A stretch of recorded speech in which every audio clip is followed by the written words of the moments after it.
বিশেষ করে প্রতিটি মানুষের চিরন্ত বড় শত্রু। এবং শুধু কি তাই, পরম করুণাময় আল্লাহর পবিত্র আসমান থেকে বিতাড়িত শয়তান ইবলিসের চিরন্ত জন্ম রহস্যের পর্দা উন্মোচন করে গুরুত্বপূর্ণ আলোচনায়, যা জানলে আমরা সকলে ইসলামের পথে আরও এক ধাপ এগিয়ে যাব। প্রিয় দর্শক, আসসালামু আলাইকুম ওয়া রাহমাতুল্লাহি ওয়া বারাকাতুহু। আশা করি সকলেই সুস্থ আছেন, ভালো আছেন। অন্তর্দৃষ্টি ইসলামিক 24 চ্যানেলের পক্ষ থেকে আপনাদেরকে স্বাগত। আজ আমরা জানবো এই মহাবিশ্বের সৃষ্টি জগতের সকল মাখলুকের শত্রু, বিশেষ করে প্রতিটি মানুষের চিরন্ত বড় শত্রু। এবং শুধু কি তাই, পরম করুণাময় আল্লাহর পবিত্র আসমান থেকে বিতাড়িত শয়তান ইবলিসের চিরন্ত জন্ম রহস্যের পর্দা উন্মোচন করে গুরুত্বপূর্ণ আলোচনায়, যা জানলে আমরা সকলে ইসলামের পথে আরও এক ধাপ এগিয়ে যাব এবং আমাদের ঈমান আরও মজবুত হবে ইনশাআল্লাহ। যেগুলো বিষয়ে আমরা অনেকেই জানি না। তো আসুন আলোচনা করি। মানুষের চিরশত্রু ইবলিসের জন্ম উন্মোচন করে এক চিরন্তর রহস্যের পর্দা মানুষের সেই আদি শত্রু ইবলিসের জীবন কথা, শিক্ষা দীক্ষায় আর কিভাবে সে শ্রেষ্ঠত্ব লাভের শেখরে আহরণ করলো সেই রোমাঞ্চকর ইতিহাস।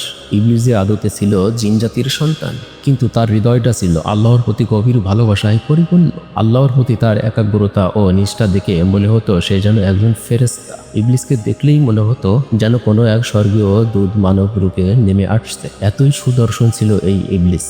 তার কঠোর একাগ্রতা ও ইবাদতের মাধ্যমে অবশেষে সে হয়ে উঠল সকল ফেরেশতাদের সর্দার অথবা নেতা। এত কিছু হয়েও, মান মর্যাদা লাভ করেও, তবে কেন এই ইবলিস শেষ পর্যন্ত অভিশপ্ত হলো?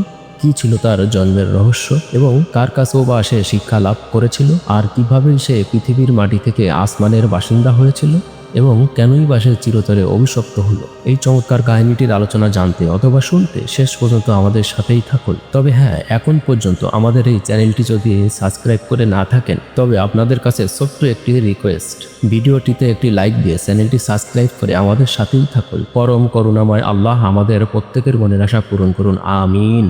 এই সুদর্শন ইবলিস কেনই বা চিরতরে অভিশপ্ত হলো? ইবলিসের জীবন কথা। ইবলিসের মতো এত দ্রুত আর মেধাবী জিনের জন্মই বা কিভাবে হয়েছিল, তা নিয়ে অনেক কাহিনী প্রচলিত আছে বর্তমান সমাজে। এই ইবলিস সম্পর্কে একটি বর্ণনায় জানা যায়, জিনেদের পঞ্চম বাদশাহ হামুসের পুত্র ছিল ইবলিসের বাবা। এই ইবলিসের বাবার নাম ছিল খবিস। খবিসের চেহারাটাই ছিল ভয়ঙ্কর সিংহের মতন, আর তার স্বভাবটাও ছিল তেমনই। তার শরীরে ছিল পঞ্চশক্তি, আর চেহারায় ছিল স্পষ্ট দ্রুততা বা ক্ষিপ্ততার ছাপ।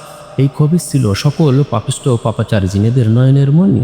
অন্যদিকে ইবলিসের মা ছিল জিন জাতির পঞ্চম নেতা হামুসের কন্যা।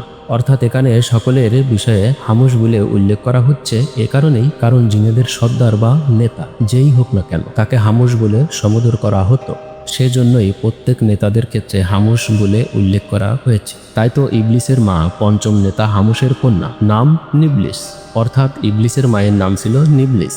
নিবলিস দেখতে ছিল নেকড়ে বাঘের মতন ভয়ঙ্কর, আর নিবলিসের স্বভাব প্রকৃতিও ছিল নেকড়ে বাঘের মতোই হিংস্র।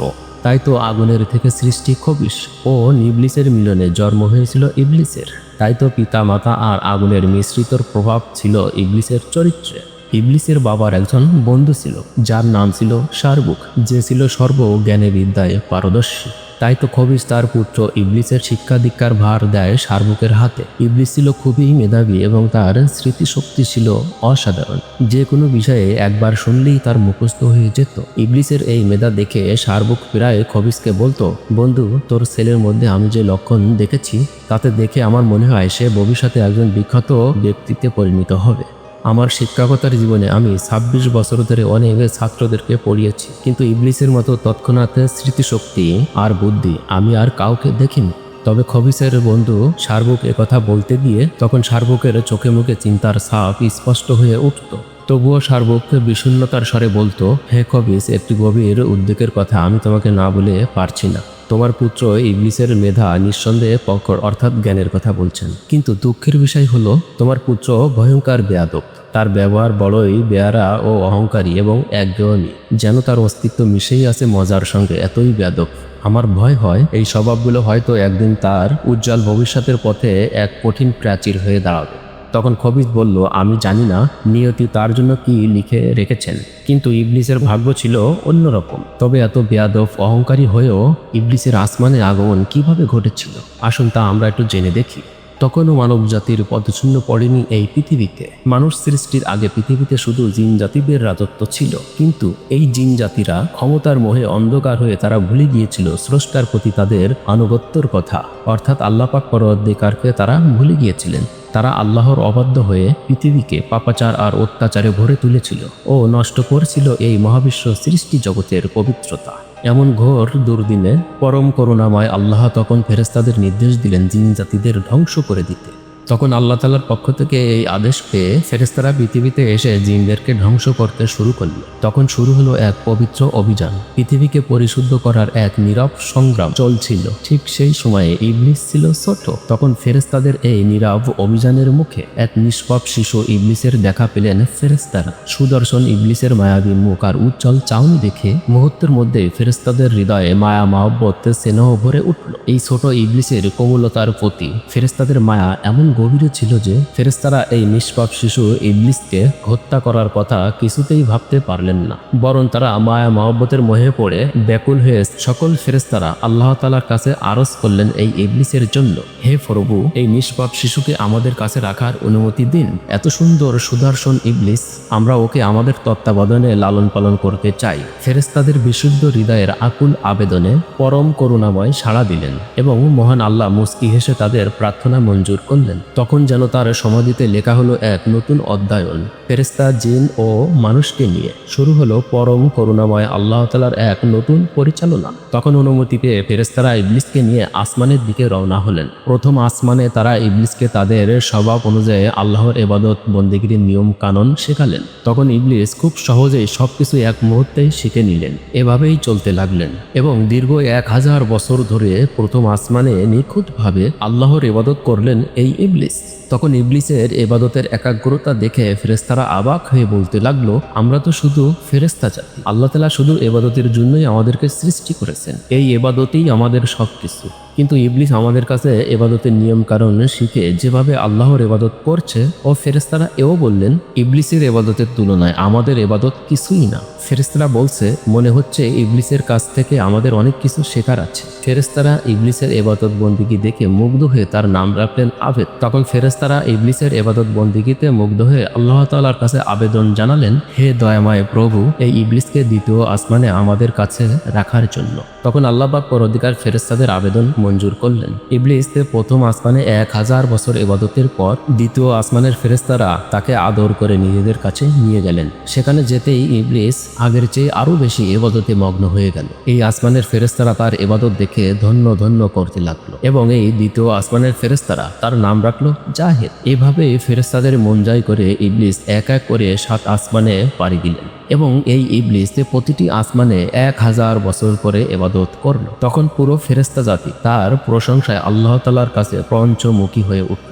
এই ইবলিস ফেরেশতাদের কাছ থেকে আদব কায়দা আর ইবাদতের নিয়ম কারণে শিখেছিল। সে মেধাবী হওয়ার কারণে সে যা শিখত তা কখনোই ভুলতো না। এজন্যই এই ইবলিস খুব অল্প সময়ে সে ফেরেশতাদের চেয়েও বেশি জ্ঞানী হয়ে উঠল। এভাবেই করে 7 আসমান ও জমিনে এমন কোনো জায়গা ছিল না যেখানে ইবলিসের সেজদা পড়েনি, অর্থাৎ এমন কোনো জায়গা ছিল না যেখানে সে ইবাদত করেনি। তখন ফেরেশতারা উপলব্ধি করলো যে ইবলিসকে তারা শিক্ষা দিয়েছিল সেই ইবলিসের জ্ঞানের কাছে তারা ছোট। কিন্তু এখন ফেরেশতারা এমন পরিস্থিতি দেখছে যে তাদেরই ইবলিসের কাছ থেকে অনেক কিছু শেখার আছে। তাই ফেরেশতারা আল্লাহর দরবারে আবারও আবেদন করল, হে পরম করুণাময় আল্লাহ, আপনি যদি আপনার প্রিয় ইবলিসকে আরশ মহল্লার কাছে নিয়ে আসেন, তবে আমরা তার কাছ থেকে অনেক মূল্যবান কিছু উপদেশ জানতে পারবো। তখন পরম করুণাময় আল্লাহ তাআলা ফেরেশতাদের আকুল আবেদন মঞ্জুর করলেন। তখন ইবলিসকে আরশ মহল্লার কাছে নিয়ে আসা হলো। আরশ মহল্লার কাছে থেকে ইবলিস ফেরেশতাদের ওয়াজ নসিহত করতে লাগলেন। তখন ফেরেশতারা তার ওয়াজ শুনে মুগ্ধ হয়ে সবাই তার প্রশংসা করতে লাগলো। এভাবেই চলতে লাগলো। শেষ পর্যন্ত এই ইবলিস ফেরেশতাদের শিক্ষক হিসেবে পরিচিত হলো, অর্থাৎ গুরু বা সর্দার। এভাবেই করেই চলতে লাগলেন কয়েক হাজার বছর। তবে এই ইবলিস কেন আরশ মহল্লা থেকে এই পৃথিবীতে আবার আগমন করলো? আসুন তা বিস্তারিত আমরা একটু জেনে দেখি। যেই পৃথিবী থেকে ইবলিস আরশ মহল্লা পর্যন্ত গিয়েছিল, শুরু হলো এক পৃথিবীতে গমনের নতুন অধ্যায়ন। আল্লাহর আদেশে ফেরেশতারা শেষবার জিনদের হত্যা করার পর কিছু জিন পাহাড় পর্বতে লুকিয়ে প্রাণ বাঁচিয়েছিল। এভাবে কিছুদিন লুকিয়ে থাকার পর পুনরায় আবার তাদের বংশবৃদ্ধ হয়ে আবারও জিনদের দিয়ে পৃথিবী ভরে যায়, কিন্তু তাদেরকে সঠিক পথ দেখানোর জন্য কোনো নবী বা দূত ছিল না, অর্থাৎ পথ প্রদর্শক। ফলে জিন জাতি এই মহাবিশ্বে আবারও পাপাচারে ভরে উঠল। এই মর্মে আল্লাহ পাক পরওয়ারদিগার ইবলিসকে আদেশ করে বললেন, হে ইবলিস, তোমার ইবাদত বন্দিগি ও আনুগত্যে আমি সন্তুষ্ট হয়েছি। এবার তুমি পৃথিবীতে গিয়ে তোমার স্বজন জাতি জিনদের সৎ পথে পরিচালনা করো। তখন আল্লাহর নির্দেশ শুনে ইবলিস বললেন, হে আমার মাবুদ, আমি অবশ্যই আপনার নির্দেশ পালন করব। তবে আমার একটা আরজি আছে, আপনি আমাকে এমন ক্ষমতা দিন যেন আমি পৃথিবীতে গিয়ে সারাদিন জিনেদের হেদায়েত করে আবার সন্ধ্যায় এখানে ফিরে এসে সারা রাত আপনার ইবাদত করতে পারি। ইবলিসের এই প্রবঞ্চনাকার বাণী শুনে আল্লাহ পাক পরওয়ারদিগার ইবলিসের আবেদন কবুল করলেন। তখন ইবলিস আনন্দে চিত্তে নাচতে নাচতে পৃথিবীতে নেমে এলেন এবং জিনেদেরকে হেদায়েতের কাজে কিছু আত্মাদেরকে নিয়োগ করল। কিন্তু অনেক চেষ্টা করার পরেও সামান্য কিছু জিন ছাড়া প্রায় সবাই তার বিরোধিতা করল। জিনেদের এই বিরোধিতার দৃশ্য দেখে ইবলিস তখন আবার আল্লাহর দরবারে প্রার্থনা করল, হে আমার প্রভু, আমাকে এমন ক্ষমতা দিন যাতে করে আমি এই অবাধ্য জিনদের মূল সহ ধ্বংস করে দিতে পারি। তখন আল্লাহ পাক পরওয়ারদিগার ইবলিসের এই আকল আবেদনে জিনদেরকে ধ্বংস করার জন্য আল্লাহ পাক পরওয়ারদিগার আসমান থেকে অসংখ্য ফেরেশতা পাঠালেন। তখন ফেরেশতাদের সঙ্গে ইবলিসের আনুগত্যে অনেক জিনও তাদের সঙ্গে যোগদান করেছিলেন। ফেরেশতা ও ইবলিসের বাদ্য জিনদের আক্রমণে কিছু জিন সৎ পথে ফিরে প্রাণ বাঁচালো, আর বাকি সমস্ত পাপী জিনেরা ধ্বংস হয়ে গেল। এরপর ইবলিস আবার একাগ্রচিত্তে আল্লাহর ইবাদতে মগ্ন হলো। এভাবেই করে আরশ মহলে চলতে লাগলো। এরপর শুরু হলো ইবলিসের লোহে মাহফুজ দর্শনের অধ্যয়ন। তখন ইবলিস আল্লাহর দরবারে প্রার্থনা করল, হে আমার প্রভু, তোমার অসীম দয়ায় আমি সামান্য স্তর থেকে উচ্চতর স্তরে পৌঁছেছি। এখন আমার মনে একান্ত একটি বাসনা জেগেছে, তোমার পবিত্র লোহে মাহফুজ দর্শন করে আমার জীবনকে ধন্য করতে চাই। তখন আল্লাহ পাক পরওয়ারদিগার ইবলিসের প্রার্থনা কবুল করে মিকাইল ফেরেশতাকে নির্দেশ দিলেন, হে মিকাইল, ইবলিসকে লোহে মাহফুজ দেখিয়ে আনো। সেখানে পৌঁছে ইবলিস এক দৃষ্টিতে লোহে মাহফুজের দিকে তাকিয়ে ভাগ্যলিপি পড়তে লাগলো। এভাবেই করে সে লোহে মাহফুজের সমস্ত জায়গা ঘুরে ঘুরে দেখতে লাগলো। তখন হঠাৎ একটি জায়গায় ইবলিসের চোখটি গিয়ে আটকে গেল। সেখানে লেখা ছিল, আল্লাহর এক বান্দা 6 লক্ষ বছর ইবাদত করবে, কিন্তু অবশেষে সে আল্লাহর একটি আদেশ অমান্য করে পবিত্র জান্নাত থেকে বিতাড়িত হবে। সেই বান্দা আসমান ও জমিনে অভিশপ্ত নামে পরিচিত হবে, যাহাকে বলা হয় ঘৃণিত। লোহে মাহফুজের ভাগ্য লিপিতে এই লেখাটি পড়ে ইবলিস কেঁদে ফেলল এবং তৎক্ষণাৎ সেজদায় লুটিয়ে পড়ল ইবলিস। তখন সে ওই এক সেজদায় 6000 বছর কাটালো। 6000 বছর পর ইবলিস যখন সেজদা থেকে উঠল, তখন সে দেখল তার মাথা তুলতে সেজদার জায়গায় লেখা রয়েছে, ইবলিসের উপর আল্লাহর অভিশাপ বর্ষিত হোক। তখন এই দৃশ্য দেখে ইবলিস বলল, হে আমার রব, ইবলিসকে কে এই ব্যক্তি? ওই ইবলিসকে আমার সম্মুখীন করে দিন, আমি তাকে উচিত শিক্ষা দেব। তখন আল্লাহ পাক পরওয়ারদিগার জবাবে বললেন, তুমি অত উত্তেজিত হয়ে না, অচিরেই তুমি তাকে দেখতে পারবে, ধৈর্য ধরো। তখনও ইবলিস জানতো না যে একসময় তারই নাম ইবলিস হবে। এরপর আল্লাহ পাক পরওয়ারদিগার তাকে বললেন, আচ্ছা বলো তো, আমার যে বান্দা আমার অনুগ্রহ ভালোবাসা লাভ করেও আমার হুকুম অমান্য করবে, তাকে কেমন শাস্তি দেওয়া উচিত? তখন জবাবে ইবলিস বলল, হে আমার রব, এইরকম অকৃতজ্ঞ ব্যক্তির উপর আপনার কঠিন শাস্তি ও অভিশাপ হওয়া উচিত। ইবলিসের মুখে এই কথা শুনে পরম করুণাময় আল্লাহ পাক পরওয়ারদিগার তখন বললেন, তোমার এই মন্তব্যটা লিখে রাখো, পরে তোমার কাজে আসতে পারে। তখনই ইবলিস কথাটা তার মনের গভীরে লিখে রাখলেন, যা সে কখনোই ভুলবে না। এভাবেই করে ইবলিসের লহে মাহফুজ দর্শন হলো। এরপরেই শুরু হলো এক নতুন অধ্যায়। এই অধ্যয়নে সমস্ত কিছু পরিবর্তন করে দিল, যা ছিল ধারণা ও কল্পনার বাইরে। শুধু একমাত্র মহান আল্লাহ পাক পরওয়ারদিগারই জানতেন। এর কিছুদিন পরে ইবলিসের মনে খারাপ চিন্তা আসা শুরু করলো। ইবলিস তার মনের গভীর থেকে ভাবতে লাগলেন, এখন তো ফেরেশতা এবং জিনের রাজ্যে এমন কেউ নেই যে আমার নির্দেশ অমান্য করবে। শুধু কি তাই, সে আরও ভাবতে লাগলেন, আসমান ও জমিনে তার প্রভাব এখন অসীম। অর্থাৎ এখানে ইবলিস বলতে চাচ্ছে, আসমান ও জমিনের মাঝে আমার থেকে শক্তিধর আর এই পৃথিবীতে কেউ নাই। এমন তো অবস্থায় এক গভীর শক্তির অহংকার নিয়ে ইবলিস ভাবতে লাগলেন, যদি আল্লাহ নিজের দায়িত্ব থেকে অবসর নেন, নাউজুবিল্লাহ, তাহলে নিশ্চয়ই একমাত্র আমি ওই পদের যোগ্য হব। নাউজুবিল্লাহ, নাউজুবিল্লাহ। অর্থাৎ এখানে ইবলিস বলতে চাচ্ছেন, আমার ভিতরে যত শক্তি আছে আমি সকল কিছু নিয়ন্ত্রণ করতে পারবো। যদি এমন একটা অবস্থায় আল্লাহ পাক পরওয়ারদিগার যদি অবসর নেন, তাহলে আমি অবশ্যই তার জায়গাটা দখল করতে পারবো। নাউজুবিল্লাহ, নাউজুবিল্লাহ। ইবলিস এই সমস্ত কিছু ভাবতে ভাবতে একদিন ইবলিস আরশ মহল্লায় দেখতে পেলেন একখানা তক্তার উপরে উজ্জ্বল নূরের হরফে আউযু বিল্লাহি মিনাশ শাইতানির রাজিম অর্থাৎ বিতাড়িত শয়তান হতে আল্লাহর নিকট প্রার্থনা করছি। উজ্জ্বল নূরের হরফে এই লেখাটি দেখতে পেল। তখন ইবলিস এই লেখা পাঠ করে অত্যন্ত বিস্মিত হয়ে আল্লাহর নিকট জিজ্ঞাসা করলেন, হে আমার মাবুদ, কে সেই দুষ্ট পাপিষ্ঠ শয়তান যার নিকট থেকে রক্ষা পাওয়ার জন্য তোমার কাছে প্রার্থনা করার কথা লেখা রয়েছে? তখন জবাবে আল্লাহ পাক পরওয়ারদিগার ইবলিসকে বললেন, তুমি অতি শীঘ্রই তাকে চিনতে পারবে, ধৈর্য ধর। এরপর শুরু হলো এক নতুন অধ্যায়ন যা কেউই জানতো না। পূর্ণাঙ্গ এক মাটির আদম। এক পর্যায়ে আল্লাহ তাআলা মাটির দ্বারা পূর্ণাঙ্গ আদমকে সৃষ্টি করলেন এবং তাকে জ্ঞান ও হিকমত দান করলেন এবং তার নামকরণ করা হলো আদম। শুধু কি তাই, তাকে সৃষ্টির সেরা মাখলুকাতের শ্রেষ্ঠ করে ঘোষণা করা হলো। তখন আল্লাহ পাক পরওয়ারদিগার সকল ফেরেশতা জাতিদেরকে বলল, আদমকে সম্মান করো। তখন সকল ফেরেশতারা আদম আলাইহিস সালামের শ্রেষ্ঠত্ব স্বীকার করে তাকে সেজদা করল।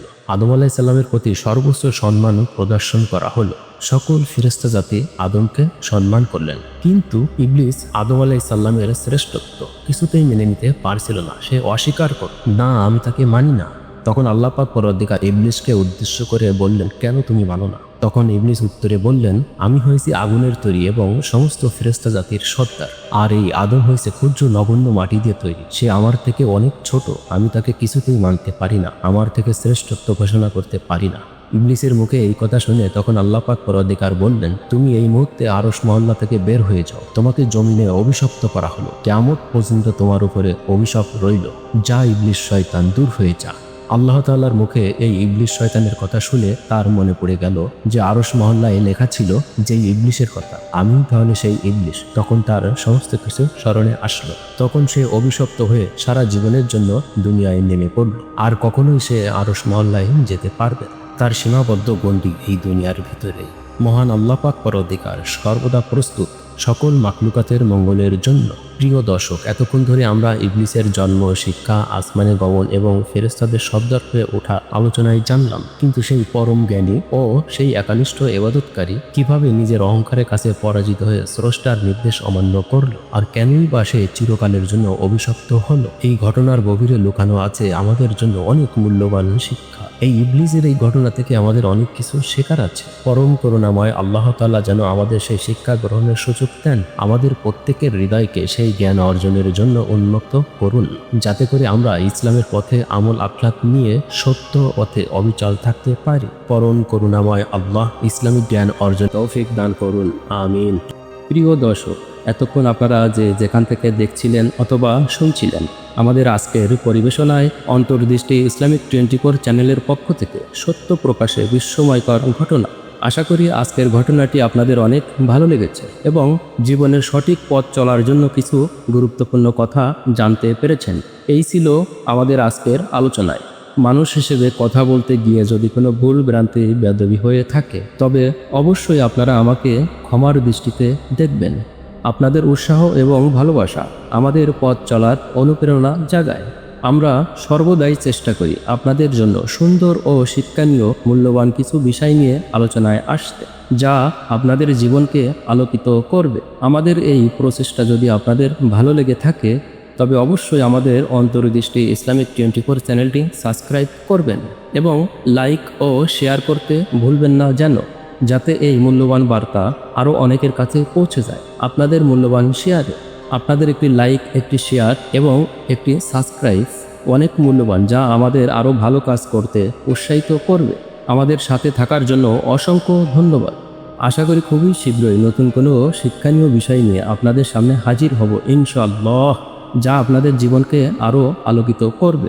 এবং শুভকামনা করি সকলেই সুস্থ থাকবেন, ভালো থাকবেন এবং সবসময় অন্তর্দৃষ্টি ইসলামিক 24 চ্যানেলের সাথে ও আমাদের পাশে থাকবেন। এই প্রত্যাশা রেখেই আজকের মতো এখানেই বিদায় নিচ্ছি। আসসালামু আলাইকুম ওয়া রাহমাতুল্লাহি ওয়া বারাকাতুহু।